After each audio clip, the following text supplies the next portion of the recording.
en almal het nie die voorreg dat hulle planne gaan werk nie. So, as dit met jou gebeur, is dit van kritieke belang dat jy moet eerstens aanvaar dat dit met jou gebeur, wees eerlik met jouself.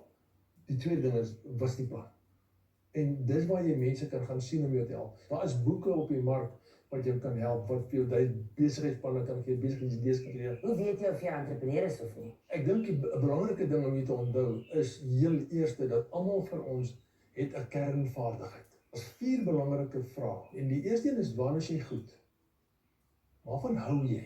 En dan moet jy vir jouself vra, het die wêreld dit nodig? Nou die wêreld obviously is nou by die huis, by die kerk, by die whatever jou wêreld is, het die wêreld dit nodig? En dan kan jy daarvoor vergoed word. Nou, as jy genoeg geld gespaar het, dan hoef jy nie vergoed te word nie. Maar as jy moet geld maak, dan is dit 'n kritieke ding. En as jy met daai vrae bly speel en inligting invorder wat werklik goed is, dan gaan jy jou geld byspandeer.